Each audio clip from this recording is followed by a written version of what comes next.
Welcome to the launch video of this channel, Paul Loves Mass Effect. And on this channel, we're just going to totally talk about Mass Effect, nothing else. And if you're coming over from my Finn and I channel, you know I've already done some Mass Effect stuff on there. But this channel is 100% about Mass Effect, nothing else.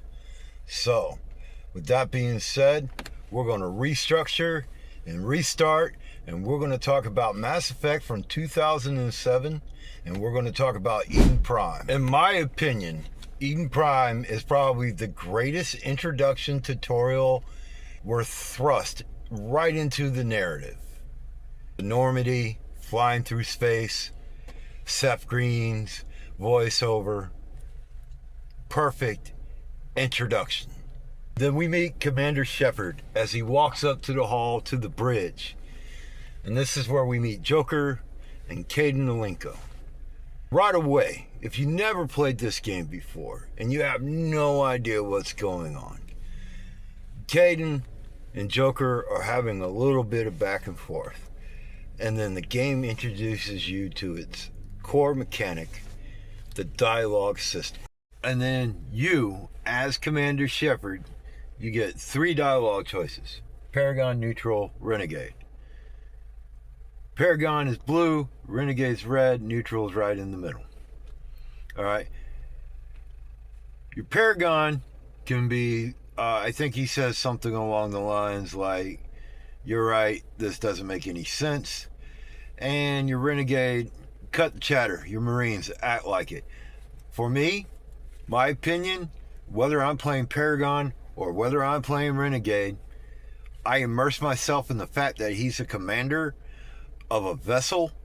So I'm always like, cut the chatter, your Marines, act like it. Straight to the point, showing authority and showing his role as commander above the Normandy. But that's just my opinion. Now, after you make your choices on that conversation, you are rewarded points for either Paragon or Renegade. You can, at this point, go ahead and pause your game, hit select, open up your wheel, and go to your skill tree, and you can start signing those points right away, or you can bank them and wait till later. Those mechanics we're going to talk about in a later video. Today, I just want to focus on the narrative structure of Mass Effect. So as you're walking down the bridge, you'll notice a couple NPCs placed for atmosphere purposes, tinkering around with their navigation systems. Those are Presley's people. So as you're walking towards the CIC, I think it's called the CIC, you see Presley. Presley will interact with you through dialogue. Presley has some concerns about Nihilus, the Terrian that was at the beginning of the game, the bird-looking alien, and some of the, the Normandy is designed for stealth missions. Why is Nihilus on board and all this?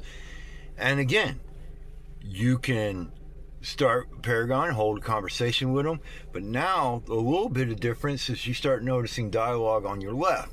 These dialogue are your exposition dialogues. They're great for character development, and plus they reward you with codex points, which you can use to build your skill points.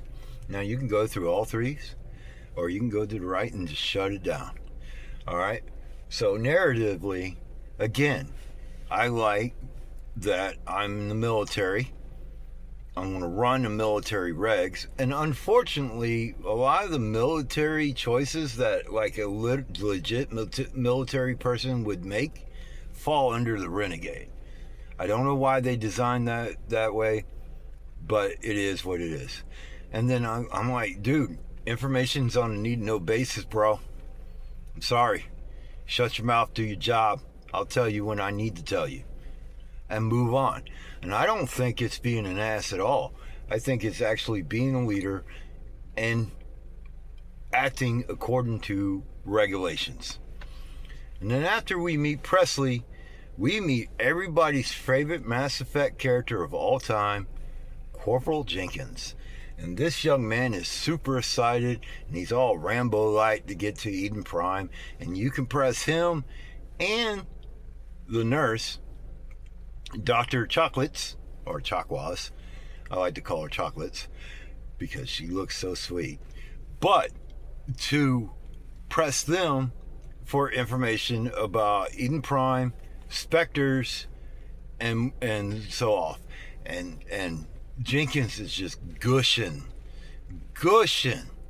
I mean, he is glazing Commander Shepard about your past exports through whatever you selected in your opening character creation screen. He is gushing all over it, bro. This guy is like, can I have your autograph, dude? Like, type character, right? So, again, you can press for questions with exposition, and then you got your Paragon, and you got your Renegade, and you got your neutral zones. All right. With Jenkins, I like to take it a little bit more easy, mix in a little bit more personality, and then move on. And now we're going to go meet the Captain Anderson, played by the great Keith David. Unfortunately, the way his face looks animated, he looked like he ran into a wall. But it is what it is. They all look a little goofy. Not nearly Mass Effect Andromeda goofy, but they all look a little goofy, especially if you let it sit still and they do this. You know, with their eyes and head and stuff. It looks all a little wonky, but that's 2007 for you guys. Still looks a lot better than some of the shit they put out now, but that's a different subject. So we go into the I forgot what they would call that section of the ship, and we see Nihilus and Captain Anderson, and they're having a little chit chat. No, actually, you go and see Nihilus first, and Nihilus is like, "So, bro, listen, I'm glad you're here." And Shepard's like, "Hey, man, I was told that the captain would be here." Nihilus is like, "Chill, man, we can talk." And Commander Shepard's like, "Nah, I don't trust you. You know." And then right away, you can start selecting dialogue that will gear you towards being mistrusted or you know, being nice. And again, I don't look at it as space racism, to be a little bit more like, okay, dude, what is going on? Why are you here? And why is there birdseed all over my ship? You know, that kind of stuff. And so Captain Anderson walks in. And Captain Anderson's starting to give you the breakdown. And you're like, "Man, dog, somebody should have told me. Why y'all keeping me in the dark? Ain't I your second in command?" And Captain Anderson can kind of repeat the words that you said to Presley, like, "Yo, information's on need no basis, my guy." And so now you guys have a dialogue, and you can open up exposition, and you know, and then you can play with the Paragon and Renegade. And I like to mix it up. I don't always like to be like, "Oh, I'm going to be strictly Renegade, oh, I'm going to be strictly Paragon." I like to play, especially in the first game, what a military officer would somewhat be like. Okay? And so we get into it, we have our discussion, and all of a sudden on their giant HD flat screen, all in, you know, back then 4K resolution, not even 4K resolution, high definition resolution, we see something going on Eden Prime, right? And you see these soldiers being attacked real quick, and real quick on your screen you see what looks like a giant leech, a giant squid, a giant louse, if you will, you know, raining down terror. But you only get to see a quick image, and Captain Anderson is so good at this game, he knows exactly what frame to reverse it back to. Yo, Joker, reverse that frame to exactly at this point. And Joker's like, I got you. And so he robot chickens that frame right back there, and then all of a sudden you see that thing, and they're like, grab your gear, this mission has just got a lot more interesting or whatever. And so now we cut to a scene of the Normandy doing a 6-stop right there on Eden Prime, right? And the homeboy Nihilus is like, yo, I work better by myself. He jumps off, and you know, he goes, does his thing. And then y'all are like, hey, can we trust him? And you know, Captain Anderson shuts that shit down, and you're like, I got you. And now you're off. And now it's you, Caden Linko, and Jenkins. And then you can go into your weapon wheel, you can play around with that, you can go to your codex screen, you can listen to that guy with the real serious voice explain your codex and your background and all that stuff, and just waste 2 hours of your life. But you know, I think it's worth it. But you know, it's your life, it's your time, you spend it the way you want to spend it, right? And so I always start off the game by going right away to the right, because in the right, in the corner, in the clove, there's a little kit, and you can omni-gel that damn thing open, and it'll give you some stuff. Actually, I don't think you play the mini game there. It'll give you some stuff if you go to it, usually some one level crap that you really don't need, but upgrades even at this point are important. So now you start off to your left, you go around the corner, jump screen or cut screen to a actual cinematic, and Jenkins is like, hey dog, I got this. And then all of a sudden a little drone pops up, pew pew pew pew pew pew pew, and Jenkins, and he falls down, right? And then you two take out the couple little drones. It's a little itty bitty, you know, introduction to you know how the clunky battle system in this game is going to be, and you take it out, and then boom, Caden Linko's like, yo, he deserves, you know, a service. Now this is where I lighten up on the military.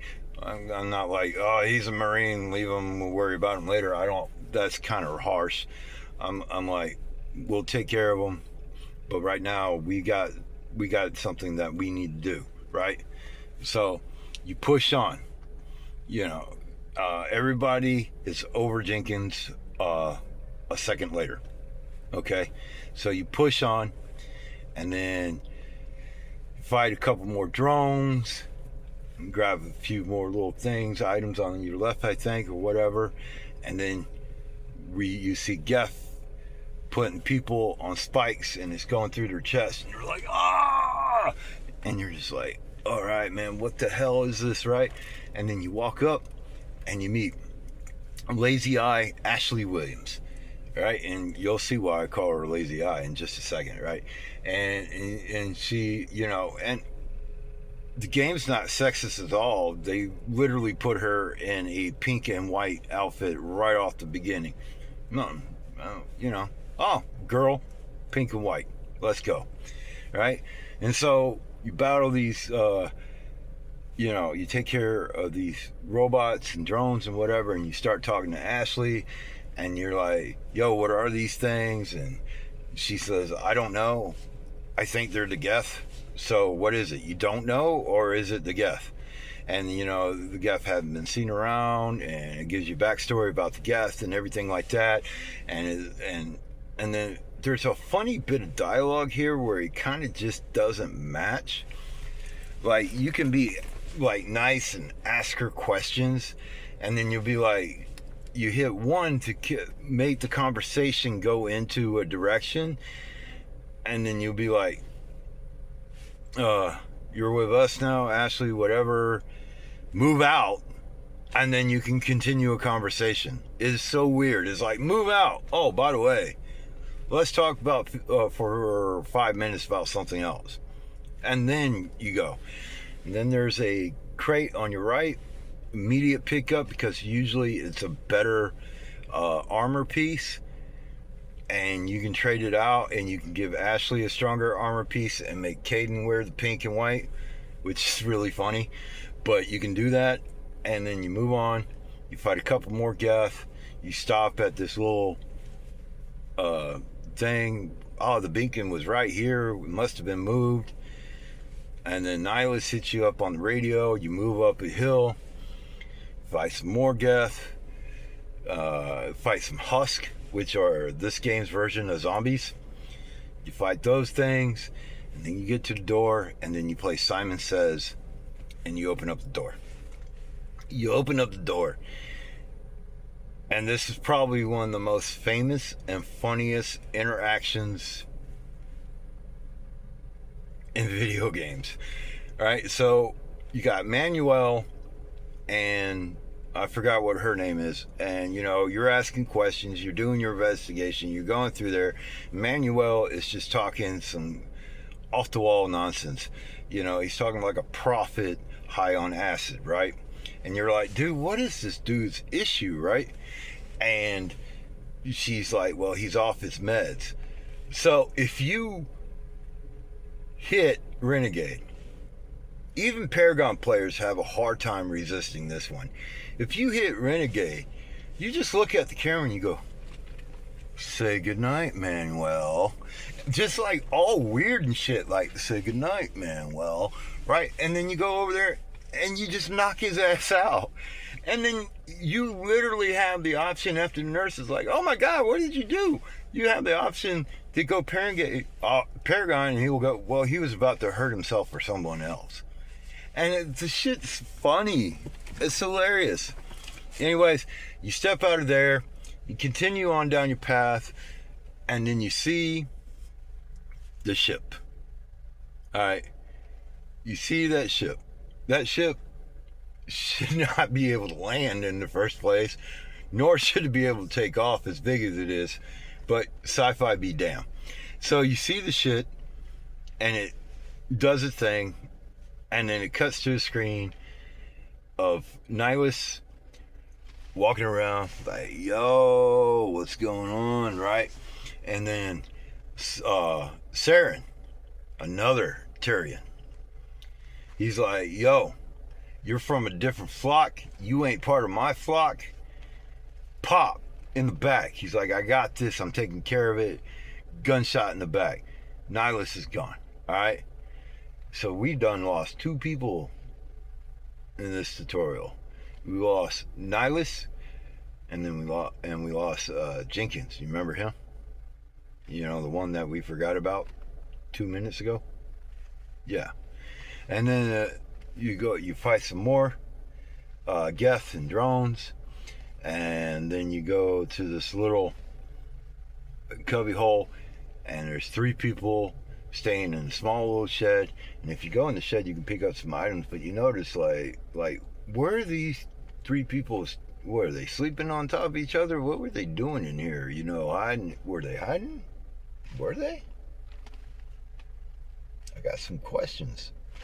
But anyway, you do your thing, and then it gets brilliant. It's like you start seeing like the true Renegade level, where Shepard starts talking about like, I don't like being lied to, and all this stuff, and then you can pour some extra grenades out of them, and then you go down to where the battle was, and there's Cole that they were talking about behind the docks, and he's like, whoa, don't shoot, and then Ashley will go off on him if you open up the dialogue about he was sleeping back here and all this stuff, and this is where you hit Paragon, and now Shepard's like pulling out his weapon at people, like I don't like being lied to, like at gunpoint. All right, this is where the Renegade stuff starts getting crazy. It's no longer just about military action anymore. Now you're straight up,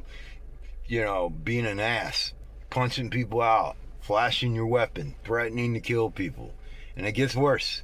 Renegade gets a lot worse in this game. So now and you talk him out of some special equipment, and he tells you where the beacon is and what happened to your buddy. Well, he's not your buddy, but what happened to Nihilus, and he tells you about Saren, and he's like, man, I just got to get out of here, whatever. And then you fight some more drones, and then you go onto a bridge kind of like thing, and now the game gets a little bit more difficult. You got drones, Gev coming at you. You do what you got to do. You get past them, right? And then you go all the way up, and then you hit this little bridge, and whoo, you're on to the next scene. But at this scene, and this is where it really gets confusing, because the ship is the scene before. But now we're shown Saren planting bombs with the Geth, and then does the beacon thing. And now what I'm thinking is that this is a flashback of what happened before the ship takes off. I'll explain what I'm getting at here in a minute. But anyways, so now you arrive and you immediately know that there's bombs to disable. So you got like 4 bombs, whatever. It's not that hard, folks. It really isn't. Even on intensity, a very high difficulty, is not that hard. You do it. You play Simon Says with all the bombs. You take care of that. You go down to the left. There's some more husk and Geth to take care of. Boom. And then once that's all over, you walk to a certain part of the screen. Now you can walk to your left and you can see the damage that the ship has left from taking off, or you go towards the beacon and then you jump into a cutscene of the beacon. Now if you're a FemShep, Caden will walk up to the beacon and be all like in a T pose at the beacon, and if you're male Shep, it will be Ashley. And then, you and Caden are like, yo, man, maybe we should get some Starbucks after this or whatever. And then you notice Ashley's stuck. And so you push him to the side. You're like, move, man. I got to get up on them cheeks, right? And you push him to the side and you grab him. You grab Ashley and you rescue her from the beacon. And then it cuts to Saren on board the ship. But the ship took off before Saren planted the bombs, and this was what I mean. So I'm thinking the bomb scene is just a flashback scene, and like he planted the bombs, and then he got on the ship, which I'm not revealing the name yet, and took off, and boom. And then that is basically Eden Prime in a nutshell. It's real fun. It's real quick opener, and man, I just started rambling about this, and I just looked down, and I've been talking for 21 minutes. This is what this game does to me. So please, stay tuned. We're going to talk about Mass Effect a lot more. I'm not worried about making pop-in scenes and dressing up the video. I'm being a real person talking to you about my love for this game. So join me in my next video. We're going to be dropping once a week, and it's only about Mass Effect. I hope you enjoyed this launch video, and please like and subscribe. I'm ready. Are you ready? Let's talk Mass Effect.